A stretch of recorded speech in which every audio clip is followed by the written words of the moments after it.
channel 2 off.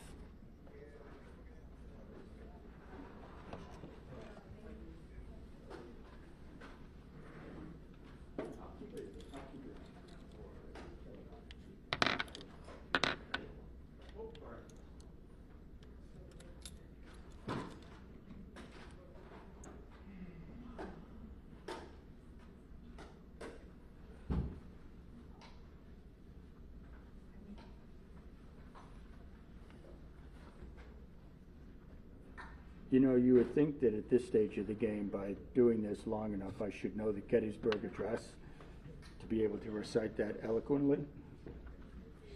But that would be impossible.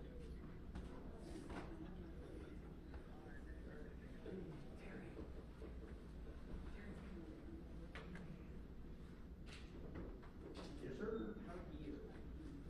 You got it, right? Hey, FYI, all of my stuff got refed in. You store it forward. Please use that. Please use that because the sound that was edited earlier had channel 2 used in the audio and the sound.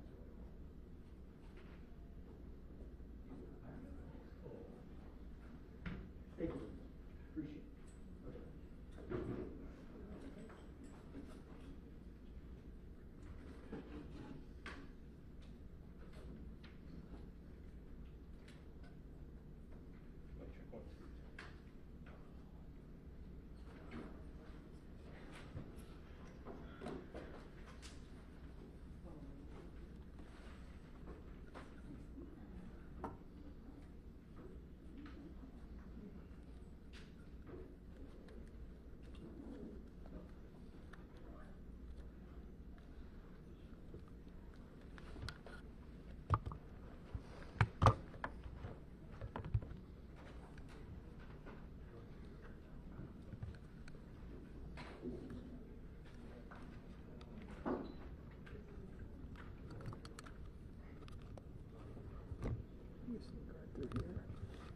Okay.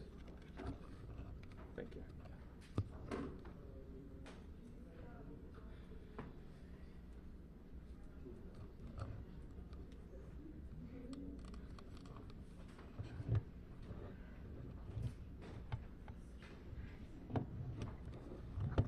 Now I did it. Touch one of these things and they all go over. Oh, intricate jungle jets.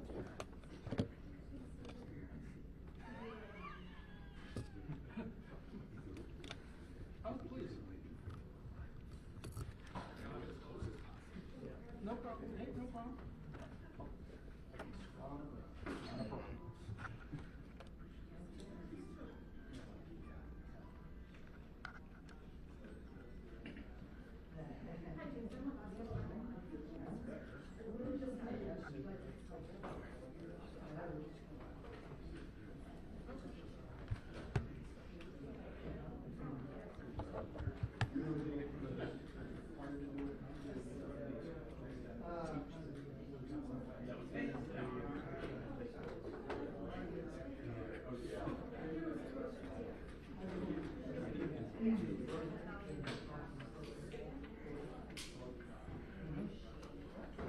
Plus, it's a nicely framed photo.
I used to live in Midland, now I live in Sac.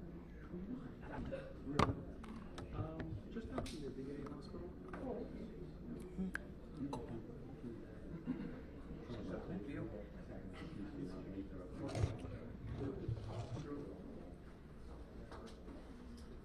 It's a bizarre path that brought us there.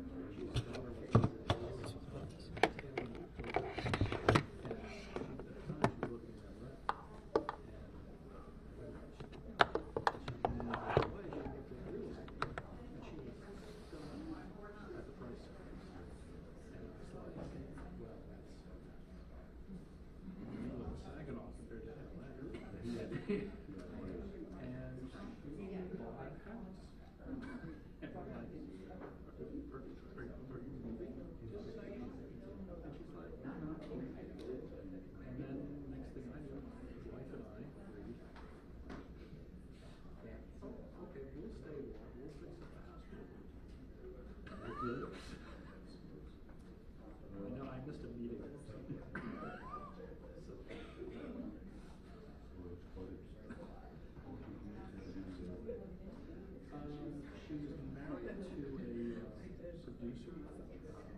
Test 1 2 3, Brian. Test 1 2 3. Can you hear me? Test 1 2 3. 1 2 3. 1 2 3. 1 2 3, Brian. Test 1 2. You got it. It's okay. Test 1 2 3. You okay? Test 1 2 3. Test 1 2 3.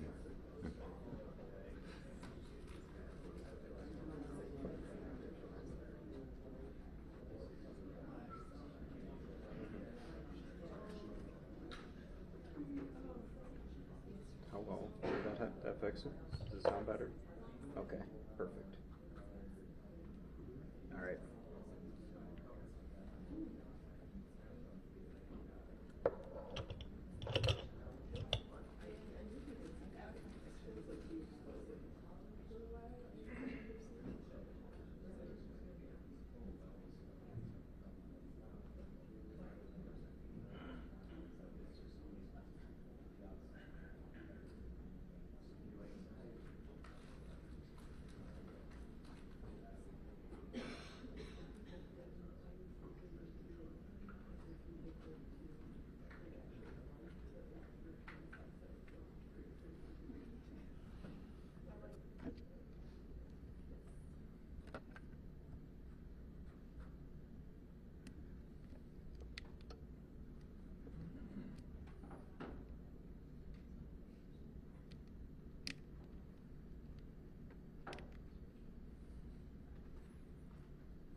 Check, check, check, check, check, check.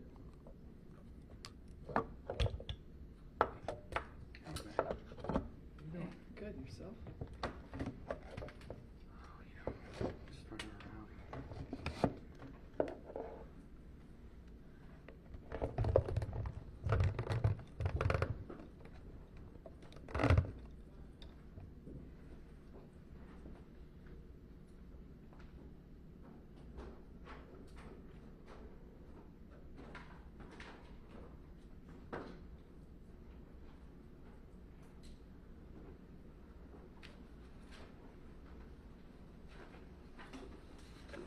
Good evening. I am Special Lieutenant Kim Vetter of the Michigan State Police, and I am just setting a couple of ground rules for this news conference.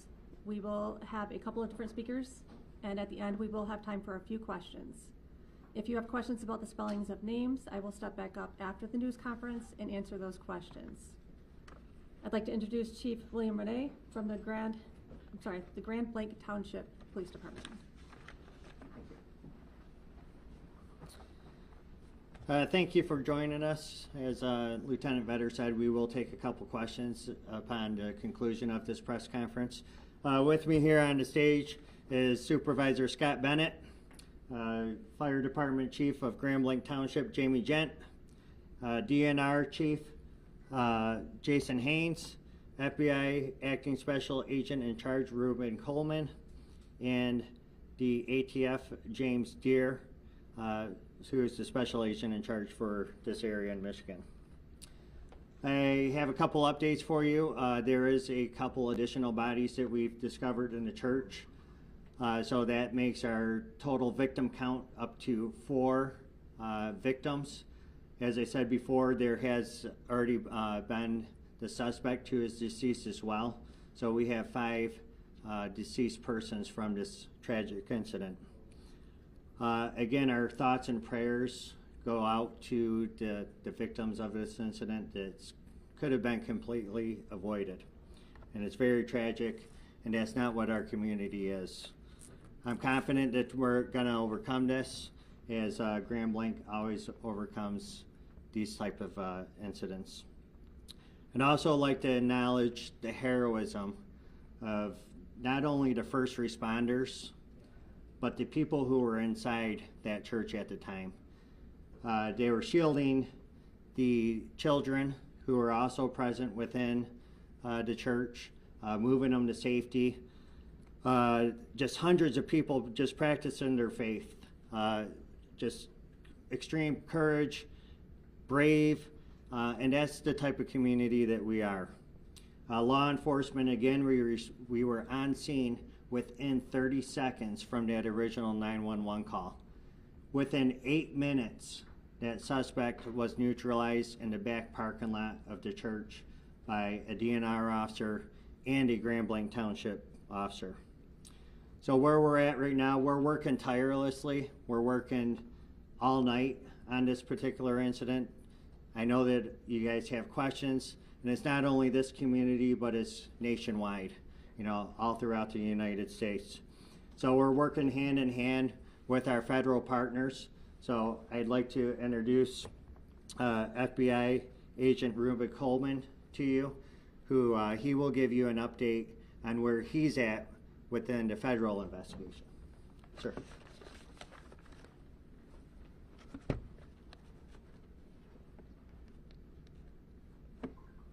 Thank you, Chief. My name is Reuben Coleman, and I am the Acting Special Agent in charge of FBI Detroit Field Office, which covers the entire state of Michigan. First, I want to sincerely express our condolences to the victims of this shooting, their families, and this entire community. I would like to also thank Chief Renye, the Grand Blanc Township Police Department, and all of our federal, state, and local law enforcement partners, other first responders, and the community members for their immediate actions in this situation. This act of violence has no place in our state or anywhere else in our country. The FBI is committed to continue finding out the facts, circumstances, and motives behind this tragedy. I can confirm at this time that the FBI is now leading the investigation and is investigating this as an act of targeted violence. FBI crisis response teams, such as our evidence response teams, SWAT, Special Agent Bomb Technicians, victim specialists were deployed to the scene. We also have special agents who are continuing to conduct interviews and intelligence and professional staff personnel providing research and analysis. I would like to thank them for their work on this case. We ask that members of the public share any information that would assist us in this investigation, and we encourage them to please report to the FBI at 1-800-CALL-FBI or tips.fbi.gov. Any piece of information could be crucial. We ask that you keep the victims of this tragedy, their families, and the entire community in your prayers. Thank you.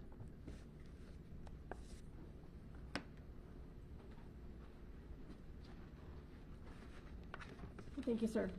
The Michigan State Police continues to respond to several locations throughout the community as we receive additional bomb threats at other locations.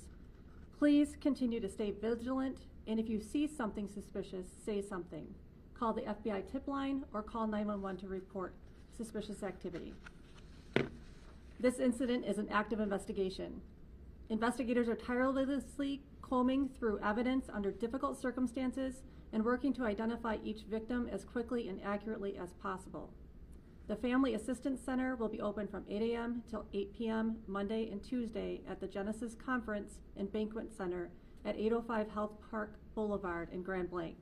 If you are still looking for missing family members related to this incident, you may call 248-705-7352 for assistance. The FAC is available to everyone in the community, victims, family members of victims, and community members seeking support who just want to talk. Trained counselors and victim services will be on site. We do not need volunteer counselors at this time, and we are not accepting donations of goods at this time. Please continue to monitor the Grand Blanc Township Facebook page for the latest updates. Once verified donation centers are made public, we will put those on the Facebook page. Also, the next update will be provided, update time will be provided on that Facebook page. And we'll open up to questions this time. Chief, has the church been cleared of bodies of victims? And if you could answer at the podium, please. So as I said, we're working around the clock now. So we're working tirelessly to find additional bodies. So to answer your question, the entire church has not been cleared because it's a total loss due to the fire. So these first responders right now, they're in recovery mode. They're trying to fight through all the debris from the fire. So no, we have not cleared the entire church just yet. And I have a quick follow-up. Of the victims, the 4 dead, can you say how many were shot or how many died as a result of the fire? I could say this, 2 have been shot as a result, or have been shot, 2 of the deceased. Do you know how many people are unaccounted for? No, I don't know how many people are unaccounted for at this time. We do know that there are some that are unaccounted for. Can you explain a little bit about how the fire started at the church? I will leave that up to the ATF Agent Deere. The question again? How did the fire start at the church? For this incident, the fire started basically the suspect. All indications on this investigation are the suspect used an accelerant of some sort, we believe gasoline, and lit the church on fire. Was it an IED he may have used? There are, at this point, I'm not going to comment on IEDs. I will confirm that there were some suspected explosive devices that were located. But as far as using them to initiate the blaze, I can't say that. This scene is actively being investigated by ATF. Most people don't know that ATF is the Federal Arson Police, and we have a team from across the country coming in, our national response team. It is a cadre of expert fire investigators that are coming here from across the country to investigate this scene and get to the cause or the origin and cause of this fire. Lieutenant Butter, we saw that there was possibly a bomb threat at the Meyer on Atherton and Center yesterday. Is that connected to this, and is the home that we saw being searched over there the home of the suspect? Yeah, that's all still part of the investigation. Sorry, that is still all part of the investigation. We're still working to determine if any of that is related. Can we speak to the motive? We're hearing speculations that it might have anything to do with the Charlie Kirk assassination in Utah. That's exactly what it is speculation, and we won't come to those types of conclusions for some time. Do you know if there's any connection between the suspect and the church or its members, any prior connection? Again, part of the investigation, we're not going to speculate at this time. Right now, we are working tirelessly to recover the victims of this incident and reunite families. Please be patient as we work through that process. Were the law enforcement officers there close to the scene and how they were able to respond so quickly within just seconds? Thankfully, yes. You mentioned there were additional bomb threats. Is there anywhere that the community should be aware of or stay safe from? The community should remain vigilant, and anytime they see something suspicious, they should report it immediately. There's at least one other report that a local church was searched by the bomb squad. We've searched multiple churches this evening for bomb threat protocol, yes. Is that based on actual threats? Yes. Okay. We've received 911 calls about bomb threats or other indications that there was a bomb at a different location. Some of them were churches, and we've responded and cleared those locations. Did those threats come after the suspect was killed at the church? Yes.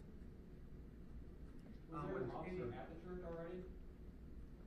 I think that's part of the investigation. Do you have a comment on it? Were those LDS churches where the bomb threats were, or were there other denominations? I can't. Does that speak to a motive? Yeah, I can't answer that at this time. But What else can we say about the suspect? You know, you're not going to talk about motive, yes, but what else can we say anything about him at all? right now, what we'd like to do is talk about the heroism that we saw today. The people who responded in such a valiant way to protect the others, both law enforcement, fire department, EMS. Everybody did an excellent job working together to keep people as safe as they possibly could. We stopped by Holy Family Catholic Church and there was a heavy police presence there. Is this at all connected to one of those bomb threats that you're mentioning? Is it potentially connected to the incident today at the LDS church? I don't have knowledge of that exact location. Do you have anything? Okay. That's going to be all for questions. I thank you for coming and appreciate the assistance. Can we get your name again, please, ma'am? Sure. Yep. I'm Specialist Lieutenant Kim Vetter, Michigan State Police. Vetter. D is in Vader or D is in Victor? V is in Victor. Thank you. Any of the injuries, any of the people just injured by fire, by burns? We're still working on that. Yep. Thank you. Yeah, thank you. Still just 8 people in the hospital, sir? James Deere, D-E-I-R. D is in David, E-I-R. Okay. Any other spelling? That's the only other questions we're taking. No? Okay. FBI Acting Special Agent in Charge Reuben, R-E-U-B-E-N, Coleman, C-O-L-E-M-A-N. And your title, ma'am? Specialist Lieutenant. Specialist Lieutenant? James Deere, D-I. D-I-E-R. Thank you.